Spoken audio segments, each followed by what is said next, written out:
impolitesse ekomi makasi mutu nyonso aleki kaka mosusu akomoti babétise na kati ya nini omoni bato basalaka banzonzinga baide banini koyotuna bango mpo nyonso adudu te nga moye na répondre eza te koyotuna bango eyengaka no benganga yenga bengaka ngai su te eyengaka no benganga na okei mwana joue yenga bengaka ngai su te nayebi te pourquoi bato basala nini abenga su te nayebi te pourquoi kende siko kotuna bango mpo ani bobenga su dudu te abenga ngai su te sila pa benganga te pechanga pa benganga nazoyebisa yo babengaka nga te Fani Massoudi Bakandi et tout. Fani Massoudi, je n'ai jamais eu l'occasion de travailler na ye ozomona yango nazoloba à cœur ouverte babengaka nga te bango baotala bobisanga bobenganga ndeti jour mosusu nete otourne théâtre moko ya groupe sans souci toyaki mpe totourne pa mama chako tozwa mama chako bankuta groupe asila bekam baotourne nde sila bisika sopo ya olongolanga tableau moko mais sila na mutune naza na nga mais trop de makambo na mutune ye nazali peshanga mpe na mutune nazali na mituna bango nazali mais trop de makambo tellement baza focaliser na bato oyo ta mosusu baosala succès bakoprendre mais nga so batienga na je vais jouer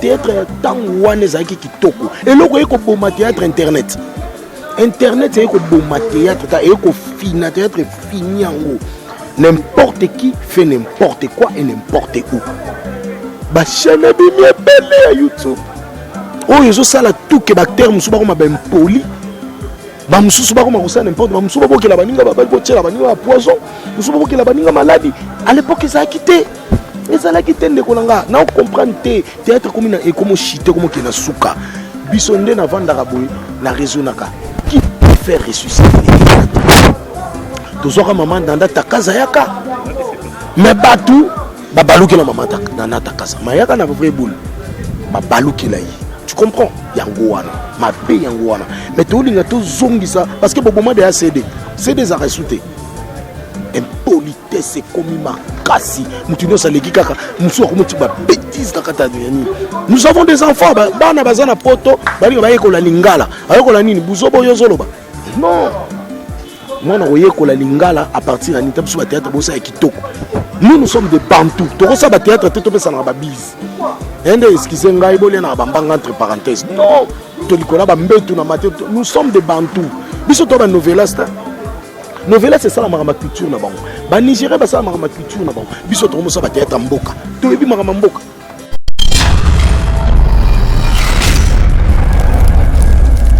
ndenge na bango yanza bibi na époque na ye aida bibi na époque na ye ngape na bima na époque na nga ngai nazo sala recours ya époque na nga comprenez moi je ne peux pas juger bali yanza ou ba nada ou ba ida non je peux pas que juger bango bon ba bibi na époque na bango na ndenge na bango ngai nazo sala recours ya époque na nga donc c'est ça bato ba sala bato ba je les apprécie parce que ba sa musala ya biso ba congolais c'est ça bazo faire épater batou bazo faire comment je peux dire bazo s'expédier batou bazo ba stress c'est comme ça mais tokolo baté ba sala ba gag ba sala théâtre donc ngai na sala gag ça fait théâtre mais je ne peux pas ajouter 2 ou 3 mots là dedans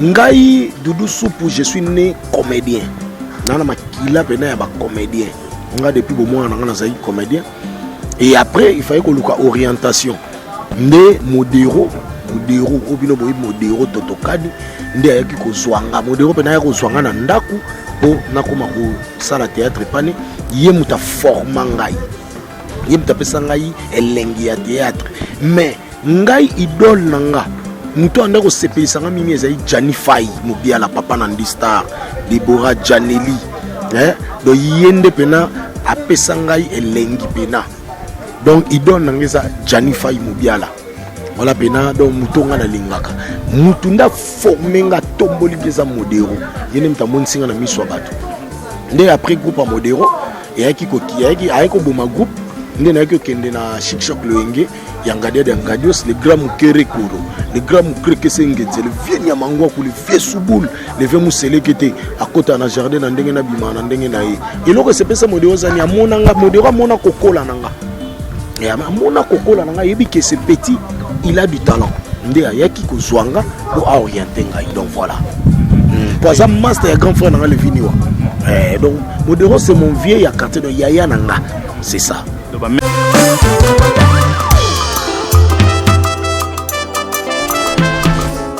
Bonsoir, nous suivons ensemble les auditions du concours Madjabou Talent. Nazala qui est bébé. Toi, je pas la force. Oui, jamais ma santé. Si désormais santé. Que vivre loin de toi. Ok, éternel est son trône. Alléluia. Tu as vu tous les gens qui sont à l'extérieur. Je peux plus.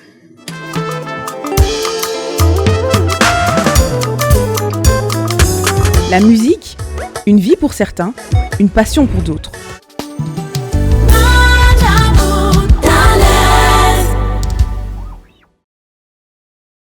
Mbote Nabiso.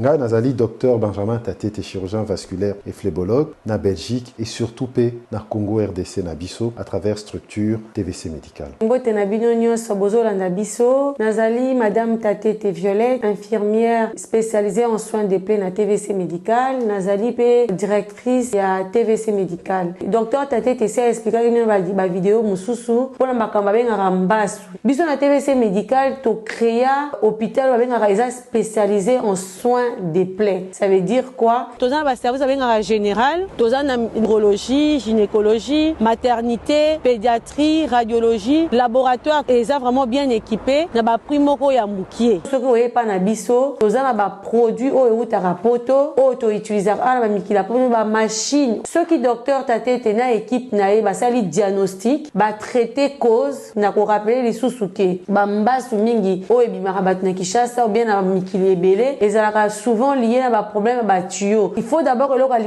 connaître les causes. Ce qui cause les a connus, peu importe origine à pota, la TVC médicale te en charge. C'est pour cela que en tant que chirurgien vasculaire, n'a ramené na Congo la technique chirurgicale minimale invasive aux ESO soignés. Ba médecin na TVC médicale, 77 avenue Kenge na Ngiringiri. Baza formé pour reposer le diagnostic, pour soigner tout et puis ngamoro na na opérak. Baza na appareil net bozomona donc na royebi sabino à travers médias oyo bolo bali sous-souté que ba informa ki binoté. Donc ce que na mutu o abela ba pota ezo kaukate ezo silate bo ke n'est pas ba tradi praticien té bo memaye na TVC médical na 77 avenue Kenge entre Asosa et Chaba na commune Ngiringiri wana ndi ba kopesa bino solution na ba batali ba pota na bino. Merci beaucoup pour l'attention na bino.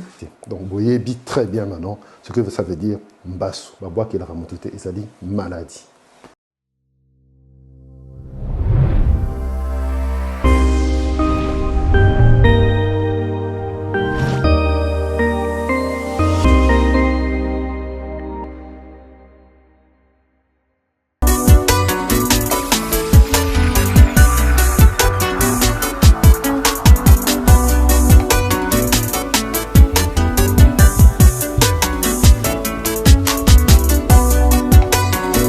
C'est là que Fernando Steele, en tant que coach, j'avais jugé bon d'améliorer encore, de donner à notre client cette excellence, cette propreté, et puis de se rapprocher pour voir tout ce qui peut être comme problème de cuir chevelu à cause des défrisages, à cause de coloration, à cause de soins, à cause de maladies, à cause de médicaments.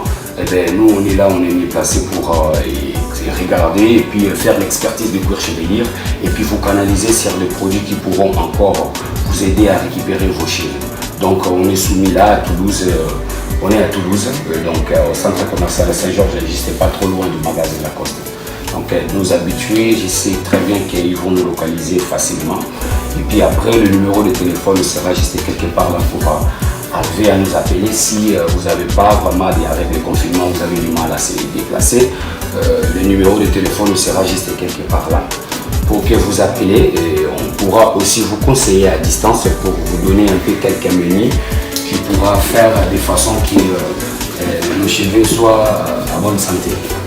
Mais pour la penda idéologie, il y a ceux qui a salon à biso ils ont une éducation. Je veux dire que la coiffure est liée avec la santé. Et puis tout ce qu'on fait, malheureusement, dans la coiffure afro, il y a beaucoup de produits qui sont transmissibles.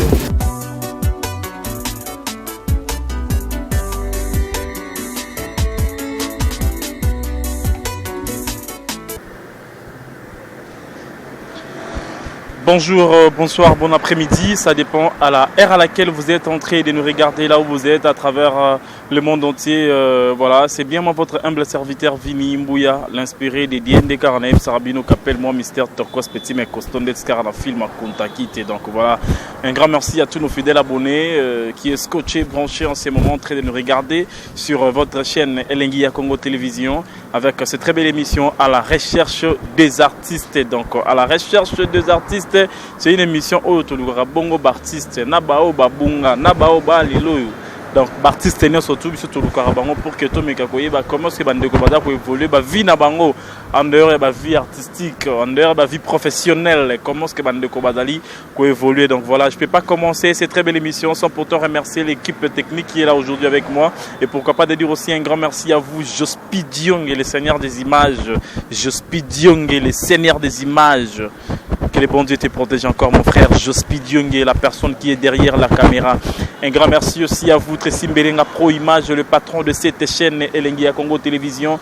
Et pourquoi pas de remercier encore une fois de plus Maman Sociale. Elle c'est Maman Glody Diasuka, femme sociale, Maman Boboto, Zambe Amonayo Maman. Donc un grand merci. Un grand merci aussi à 100% Cano, phrase correcte, Maman Mokondi. LCSN de Jésus, autrement dit Sandra Mouilo de Jésus, Maman Mokondi. J'ai bien dit que Maman Mokondi. 100% Cano, phrase correcte, SN de Jésus, autrement dit Sandra Mouilo de Jésus. Et pourquoi pas de dire aussi un grand merci à mon vieux King Forêt Mani Massala, les grands jonctionneurs de Paris. Pembe Mokondi, Fati Béton toujours. Nous découvrons toujours dans l'émission à la recherche des artistes. Aux en pour ça, couvrir événements, couvrir fête naïo. Nous sommes pour sa publicité, promotion. Vous hésitez à contacter l'émission à la recherche des artistes. Voilà parce que Doudou Soupou, Azoyo Kanate, voilà pourquoi tu s'est décidé qui ensemble avec Jospi Diong et les seigneurs des images pour que tu aies à peine sur place, comme une lemba pour que tu aies ma solo na Doudou Soupou. Donc voilà, au centre culturel, l'Alliance franco-congolaise et pas Owapi, Doudou Soupou à Fongola Pekaounaye, à Taka Awa. Donc voilà, Jospi Diong, tu s'est dirigé directement. Pas Owapi, tu es Koluka, on a besoin de Doudou Soupou pour que tu aies. Donc merci encore une fois de plus Nabandeko tout pour s'abonner massivement sur cette chaîne Elengia Congo Télévision. Nabi Kekoro Zala Ndenge Mambanwe au Kendelara, donc voilà Ndenge Bo remarqué et voilà la surprise. Mais l'émission tout bien. Ah fini. Ah, on a pas en plein boc. On s'en a rep, on a la rep à Cabaret Modero. Groupe Nangana Outa Académie des Stars. Na qui Outa la bango. Na kambo ndeno bimelinga pi na sima mu Congo. Déjà na yeba kika na okuto parce que na kubando sur la dena mutu moko. Abisinga goza. On a outé ko ta pali ozate. Na osola na mutu abisinga. Merci pour la question. Tout d'abord, on a salué l'internaute Nyonso. Il y a la chaîne Elengia Congo Télévision, la chaîne qui reflète la vérité. Mbote na Nyonso, Mbote na administrateur na l'autorité morale. Tracy Mbelenga Pro wa mystique. Tracy Mbelenga Yonde. Moi aussi hein. Moi Mobali, moi c'est Glody Diasuka, la femme qui sent l'odeur de la prospérité. Chaque jour un miracle. Sandra Mouilo de Jésus. Sandra Mouilo de Jésus, la petite sœur propre de Jésus-Christ. Vanda Nangbainde Nayo, Talaraka. En tout cas, merci. Tout d'abord, Ngalengako.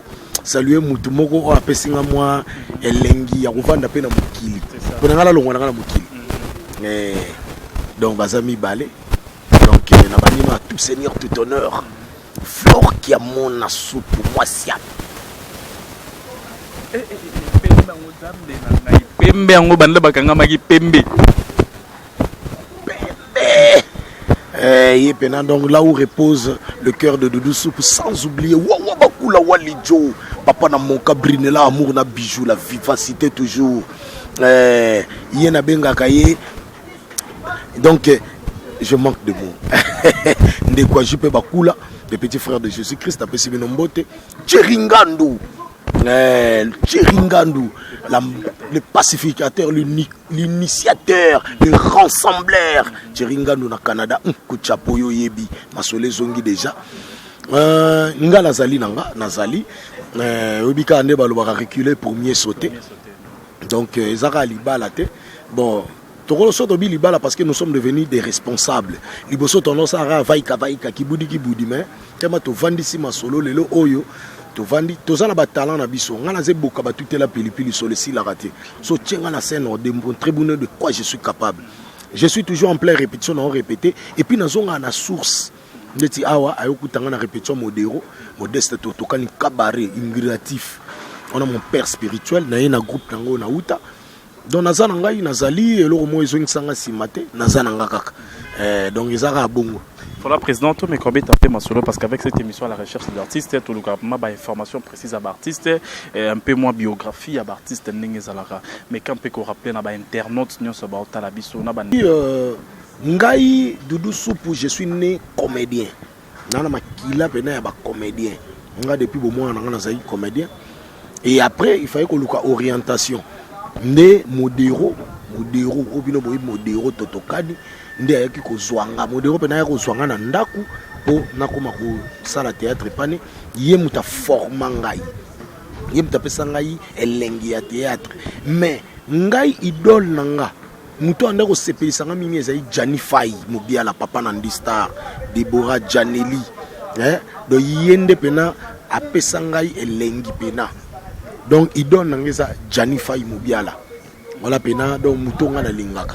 Mutunda formenga tomboli geza modéro. Yene mtamoni singa na miswa bato.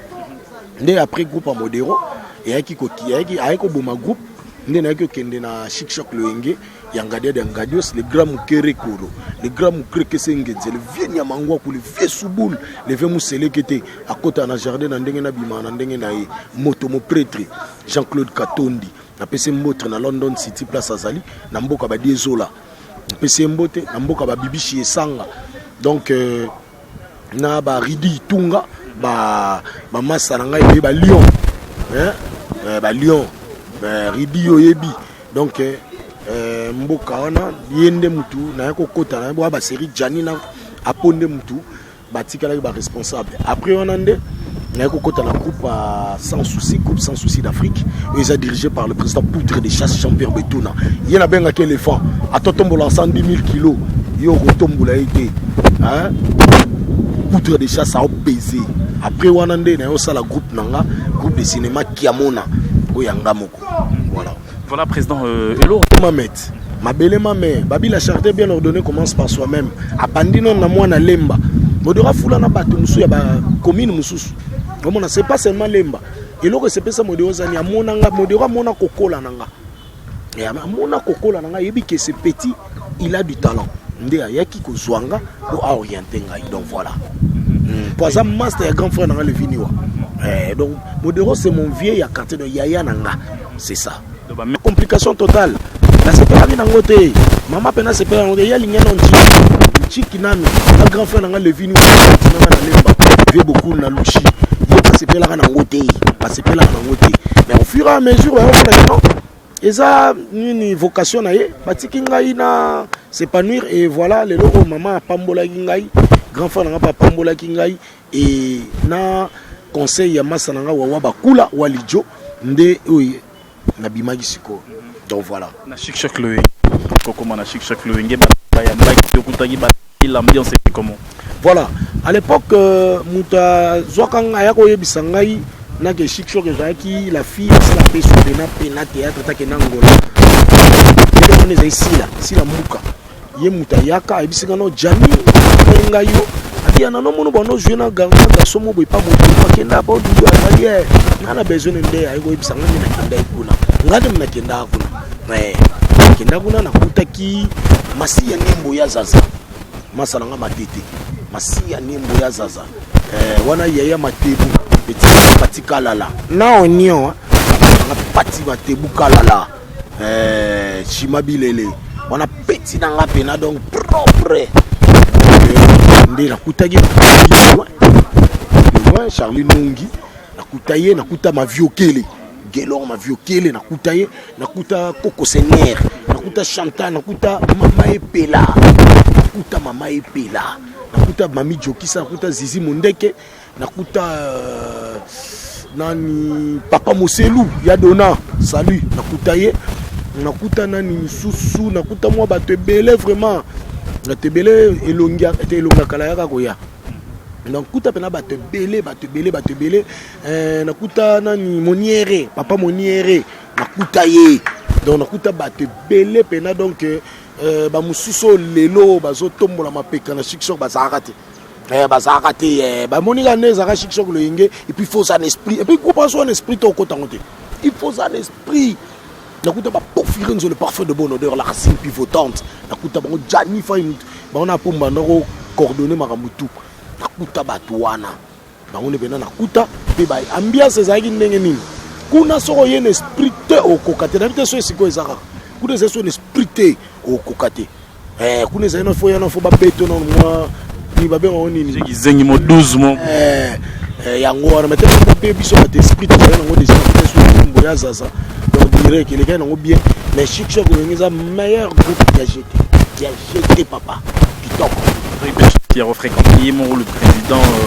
Ngabios pour en face et voilà Ngabios c'est mon vieux ya palais. Viens nga basanga botama na lemba viens nga kokota chebiso kokota chambre bimi viens nga pena tanga uti sko voyage ya moninga lisusu à la sepeli donc c'est ça. Voilà, et combien de films yo ozo déjà chance puis opportunité à rejouer na kata chic choc na ningo kota ki ni jokisa comment empêcher donc ba pièce belé na zo ba pièce belé moi belé et puis chic choc ngenge mutu et tombola ngai et pesa ngai opportunité ça nzonzi. Mais à partir de ce que je a commencé à Nzondik, après je suis allé à Nzondik pour la première fois. Puis je suis allé à Mibalindoki. Et pas placé de Baké Mumbele. Placé de Baké Mumbele. On a producteur, on a appelé le bosso et la vie. Donc, je suis allé à avantage et voilà.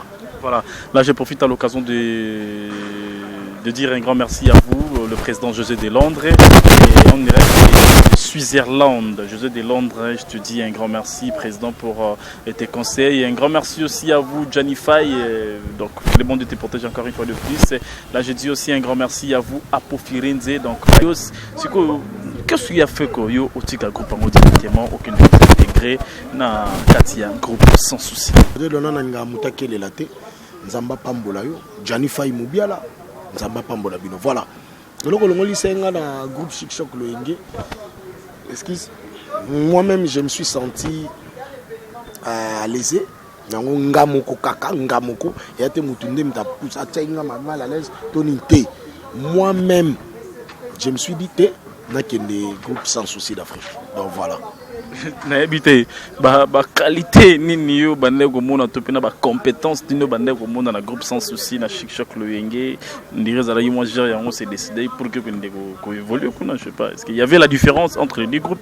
Non, les deux groupes c'est la même chose, on peut dire ça, c'est la même chose. Ngade Dangadios et le pauvre Maréchal sans souci étaient la même personne. Tane basala dialogue contre sans souci. Tane ba jouaka sans souci na Ngade derrière au kota na kata. Première file na yo oyo joueur qui na kata groupe sans souci. C'était comment l'évolution d'abord il y a groupe ndé bandeko ba ya makio et peut-être na ba maramu so kutaki na groupe Chic Choc T kuno kutaki yango et c'était comment? Bon tant na kutaki kuna tukana yako mona moi changement muké. Moi changement bango kuna travail zai makasi trop. Travail zai makasi zai so bo répéter sili ba pesi remarque. De remarque musu ko béton ndeko na makoleko buka. Musoko zonga bobeli. Donc moi travail peneza moi likolo. Na biteke na quelque chose a été non.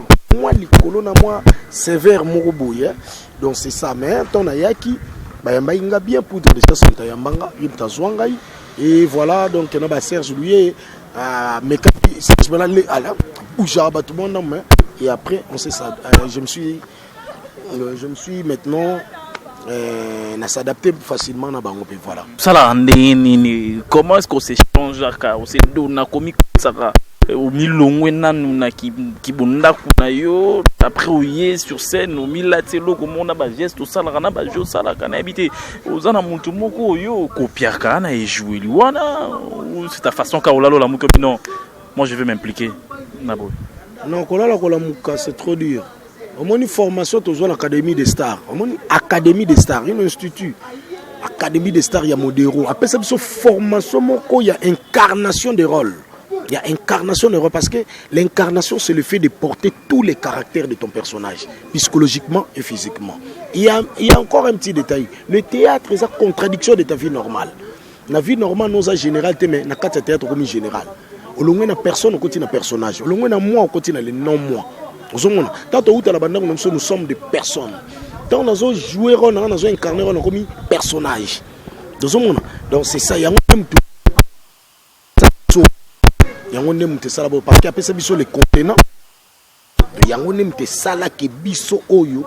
Tout comme un niveau tout ali. Donc c'est ça. Donc modéro et moi ça. Donc voilà yango wana donc ça boulot travail auto utanango na académie des stars des sala ki nga dudu na moi talent na zama avant no ba master batala nga moko nano donc zo tala boye pesa posa ko masuba e bolimbisanga j'avais envie de pisser posa masuba we na etangako na ndi mateke nga avant na mubatu mususu batala yo nga mona na mitalaki.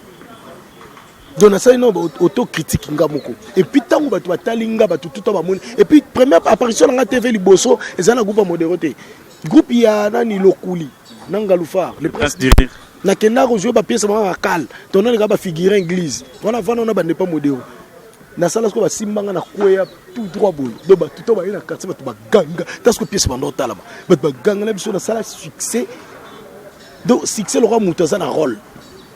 Donc apparition du bossé ça sera bien des qui toko mais lelo o na komo linga musala qui apparition musala no evanda na va nango na kufana talent kena ko apparaître donc voilà tout pour zobeta masolo mo bien problème exactement nga ta bango ba lobinga na ondi magati on reprendre nga na apprécier bango mais nous avons donc créé système moko nga na Chiringando au Canada mon boss je te salue Chiringando to sa moi film mo boy to zo batakala ne bato ba mona na lisute ona to zo bango to sala bango ba iso ba mona talana bango ke baza be boka ba tutela pilipili sur le sila raté to zo bango ba ndeko na moi doudou je vous rassure bo va kimi nga na zo to sala na bango Chiringando de ça a planifié to ça planning to bine to sala et yo mo tu fais partie de ça donc to ressusciter moi et loko mo boy. Tout ça ressuscitation et l'eau comme on va doit endimater sous l'appui ya wawa bakwa lijo na Freddy Mbwaki konda mon vieux ba osala ba osanga na pena na makambo simba ayo to critique na yo théâtre za ko évoluer tezo zonga lisuna théâtre za la lisusu te à l'époque théâtre tant wane za ki kitoko et loko eko boma théâtre internet. Internet c'est un bon théâtre, c'est un fini théâtre fini en gros. N'importe qui fait n'importe quoi et n'importe où. Ba chaîne bi mi belle à YouTube. Oh yo ça la tout que ba terme so ba ko ma ben poli. Ba mususu ba ko ma ko ça n'importe ba mususu ba ko ke la baninga ba tchela baninga poison. Mususu ba ko ke la baninga maladie. À l'époque ça a quitté. Et ça l'a quitté ndeko nanga. Na on comprend théâtre comme na et comme chité comme ke na suka. Bisonde na vandaka boy na raisonnaka qui peut faire ressusciter les théâtres tozwaka maman danda takaza yaka mais batu babaluki la maman danda takaza mayaka na vrai boule babaluki la yi tu comprends yango wana mabe yango wana mais tolinga to zongisa parce que boboma de CD za ressuscité. Shalom bien-aimés dans le Seigneur Zambela Lola apambola bino nyonso nalingi kaka na informer bino que le prophète Ézéchiel l'homme de Bishima na inspiration à Saint-Esprit Zambe a talisi biso que esengeli bana na ba bien enseigné bien suivi. Voilà la raison pour laquelle naeko présenter bino votre chaîne professionnelle Ézéchiel TV. la chaîne Oekotal Sabino Makambo na Boyokate Obomonate 100% qui bonzambe kati na Nkolo Yesu Christo ya Nazareth. Na kati Ezekiel TV donc bana ko lancer ba direct et ba no salama chaque mercredi na ba kilte na biso pe chaque vendredi, chaque dimanche à partir de 10h pour la biso en direct sur Ezekiel TV. Ba kilte na biso sur la semaine mercredi, vendredi à partir de 17h juste, surtout à ne pas oublier, chaque jour, nous allons en direct, il y a prophétie à partir de 22h juste sur Ezekiel TV. Dans le 22h juste, heure de Kinshasa sur Ezekiel TV. Nous allons du lundi au dimanche à 22h juste. Partagez le lien, pour s'abonner à la chaîne Nabiso professionnelle, la chaîne Ezekiel TV. Au petit Ezekiel TV, au s'abonner. Parce que Nzambe o asalaka chaque jour en direct à 22h juste prophétie et puis ça m'a avec précision. Landa direct à 22h juste aux prophéties. Kolo Yesu Masia apambola bino au nom de Jésus-Christ.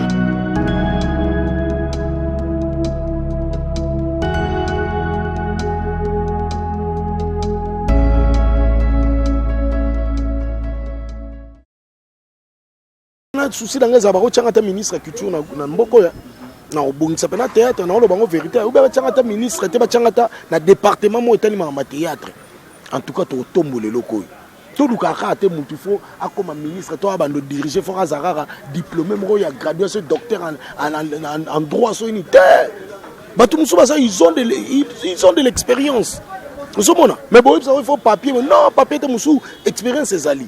Toi, le patron, ayebo tangate, mais ayebo calculer, mais ayebo vendre sa masolo. Donc c'est comme ça, s'il vous plaît.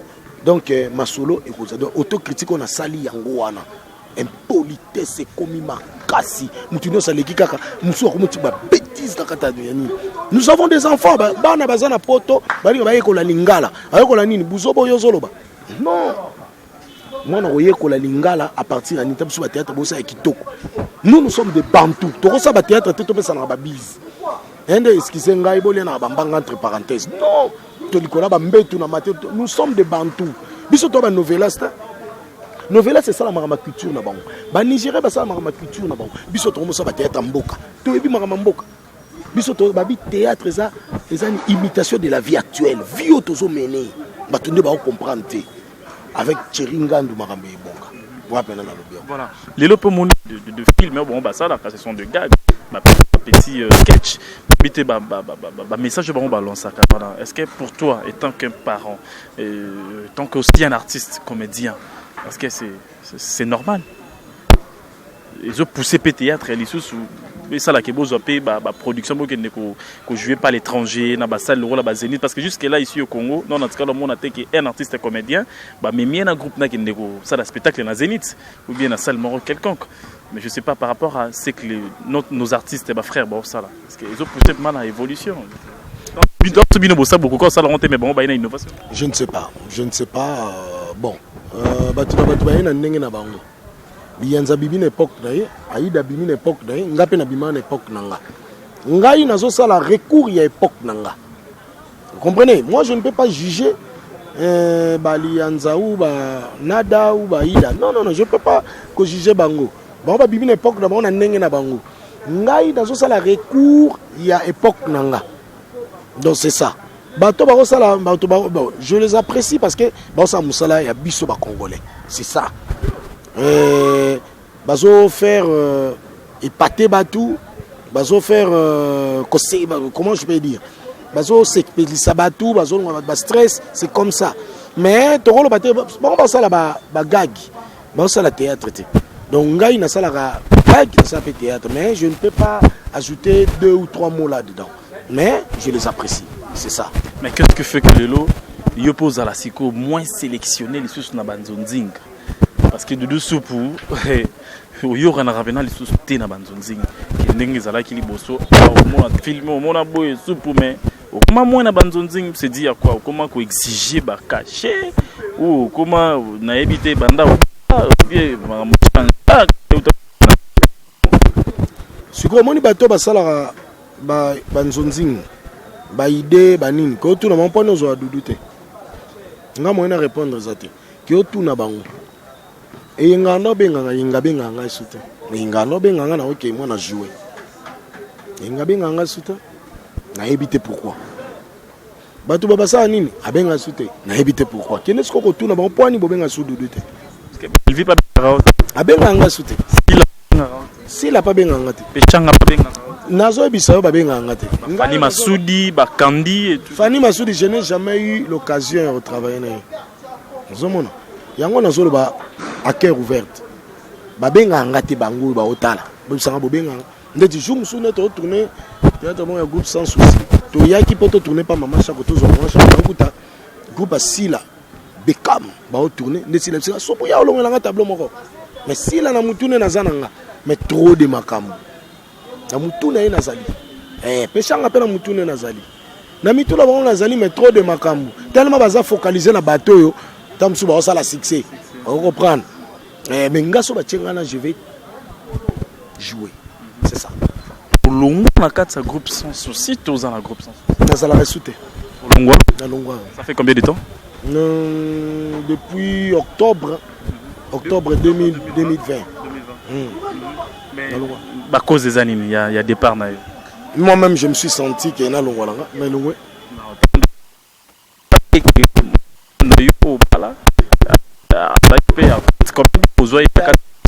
Oui, nous avons rien n'empêche na Longwa. Tu nous avons aussi kuna na Longwa. Yo la tanote baninga balanda mwanziri mwa libanda yo zwara na ratsa dans so maile damara wana da damara parce que na mona des comportements ni ba ko to sama na groupe to étudier des comportements na bango to yebi ba déjà parce que tout le monde a plusieurs fois ba o libanda na to mona na raté o mona vie na yeme na o yebi te mais yegu to yebi o kenana mseve pas la bango to biso bactère to kenana kotala na raté na ça mona déjà c'est ça direct ba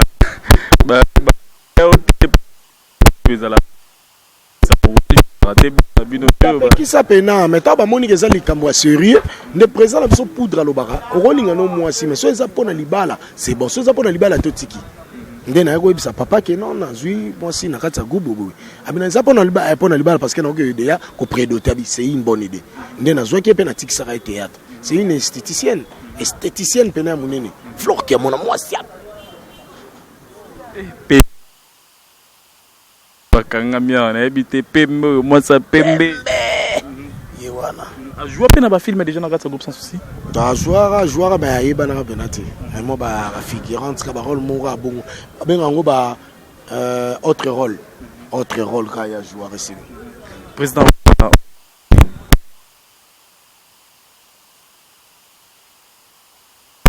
Mundibu Buzombo donc 50% congolais 50% angolais kombo na yo wana ya Doudou Soupu bandeko ba otala siko ba yeba c'est ton propre prénom ou c'est un nom sobriquet? Doudou Soupu non sobriquet pardon. Doudou c'est mon nom propre. C'est mon prénom. Doudou. Soupu et où t'as un groupe à modéro. T'as un joueur rôle moi étudiant na ngara Soupu. Ndé à partir de bon moment Doudou Soupu. Nga joueur na comme na mo Doudou Soupu ndé yako ya. Bah plan non préféré à manger c'est quoi? Dessous. Ma dessous pembe. Netika moi si dans ma dessous pembe. Tomso na ko tumba to likayabu. Likayabu a pembe ambassade. Nsafu na fufu pembe manioko. Ya masangu te manioko. No onion siko nga biloko yana linga madesu ntsaki madesu na mfumbo. Biloko na yango. Depuis que tu as monde théâtre président, et là on est pena yo regrettar na ngo. Ezara so boro luka ba site ba pimeli bino bandako. Yango nde na impolitesse côté. Mais pourquoi pas beaucoup comment bo salata système oyo bandeko la vie est belle l'air ba tourner film la vie est belle ça parler. Atu muso ba banga bandako na bango bo filmer bo ba yo côté la bango na ba kuluna. Tu vois? Donc ma trop. Donc tu vas pas pesa biso pena ba opportunité pena ya ko tourner na ndako te. Mais biso to senga la ba producteur na biso. Tu te to tourner. Ndebo ba boluka ba site. Bo pesa biso ta mbongo, to pesa ata na ba site wana. Ata moi un petit casier de bière. Ndako ne osepela parce que bo zo ndako ba toute la journée. Dans sou au moins on a 20 tableaux dans ndako wana. Ça va prendre toute une journée. Donc c'est pour cela yango wana. Lelo sali groupe na yo Zanini pe biloko nini ya malamu oyo bombeli ba fanatique na tout balingaka Doudou Soup. Ouais, ba projet nangeza la raka na sala centre moi munene formation ya ba artiste et comédien. Mondeti to na kati ya Alliance franco-congolaise de Lemba et comment nini et comment on appelle ça na bosani comment mais alliance ba to belé ba ibi alliance awa donc ils ont des centre de formation ya munene to longola ba to impolitesse to pesa to éducation mutu tanga longwa tanga mata ezala kitoko tout ça la ba film oyo lelo o ba to pe ba mo ko apprécier biso do yango wana do ilo pena souci nangeza kabongo yango wana. Parce que ne potamba so ke petan sous nanzelo kuten pena bandeko ba lelo ba reconnaîtra pe valeur na yo de Doudou Soup. Et belé ba reconnaîtra et belé ba impoli on lo ba impoliste. Amono nanzela ba opeso mbote. A obudei. On soit chelok. A odei. On comprendre do mabe. Apesi mbote ngala répondre te. Faut tout narati. So apesi mbote bonjour et bonjour. Avec un artiste na masandeni. Oh, bonjour, il faut s'appeler moi. Oh, il faut s'appeler moi mando que la mutu sageza là. Il faut s'appeler moi après. Mutu ko ngenge boyebi.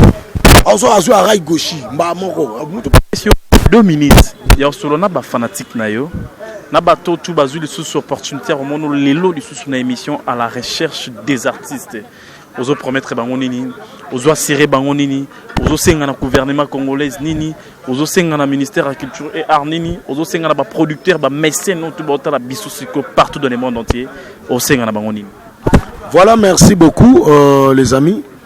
Doudou Soupou n'est pas mort, il est toujours là. On a eu beaucoup de tout la pilipili sur le site la raté. Nazo promettre bino musala kitoko. Nazo promettre bino ko ressusciter théâtre na ba artiste o misusu bomo na raté. Ba bana o babota misika o ba esika ba mona bango ba revivre bango parce que ce bobo bango li solo ba comprendre bo revivre bango. Donc makamba bien zali et avec en collaboration avec le boss Chiringandu na Canada makamba bien zali et wawa bakula wali jo papa na monka Brinela amour na bijou makamba bien ezali. Mon vieux Freddy Mbouaki, Papi Moulumba aux États-Unis, naïbi que makamba bien ezali. Donc voilà, makamba belé ezali awa. Onga nazanango et au Simba. Nazali toujours, Doudou Soup azali. Pour mieux me contacter, numéro nangezali plus 243 ya Willy Mouchendi Kona Mboka 89 510 18 84. Na bandeli pour une meilleure audition, plus 243 ya Willy Mouchendi 89 510 18 84. So ngo contacter nga au côté na Facebook Doudou Diawakana au monanga ou na cinéma qui amona au monanga. Donc numéro nanga zape ya WhatsApp pour contacter nga Nazali. Donc oya bino Nazali Willy Mbengi, mon vieux Willy Mbengi vient en avec yo yebit et au Simba. Sans oublier ma mère Henriette Zolandonga, ma petite sœur propre Nanou Diawakana, Templar Mbele, Eric Bokole, Pamela Nkiambi, Patrick Nkiambi, Iberge Nkiambi, Dadens Nkiambi, bandeko nanga propre, Dadi Mbele, Dana, Yoyebi, donc Nazali, Edo Diawakana, Mutasimbi Toulouse na Tolo, Simba na Tolo, Yamete Pia Yoyebi, Couple Biso Zalara, Matiti Diawakana, Petit Jacques Alimasi, Yaneli Diawakana, Maneli, frère chéri. Le vidéo chef Koutima Badalemba, toujours présent. Il y a Didier Mbisi, avec mère double Yoyebi, Nazali toujours. Donc je salue tout le monde, Doudou Soup Azali, pour mettre le biloko à Kitoko. Avec Chiringan, ça va marcher. Et avec Dieu, nous ferons des exploits. Ingeta. Anniversaire, non? Ah! Joyeux anniversaire, bon anniversaire à toi, Vini Pata. Vini Pata? Mbouya. Ah! Joyeux anniversaire, bon anniversaire à toi, Vini Mbouya. Le Leza Mukolono. Yango na osalo plaisir na yembelo nzembo. Ndeka Sumbinye. Akoseli Bapeti. Oh, Bapeti. Waneza Mabe. Botika Likambo. Oh, yo eza malamu te. Que du bonheur pour toi, Vini Mbouya. Et là, on est en babala Tchouana. Check. Voilà, un grand merci à vous dans Doudou Soup. Merci.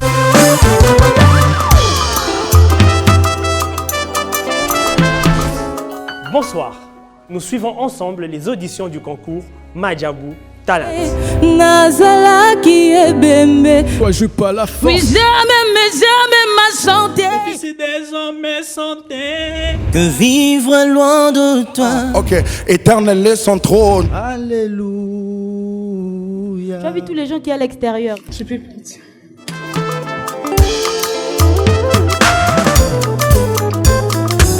La musique, une vie pour certains, une passion pour d'autres.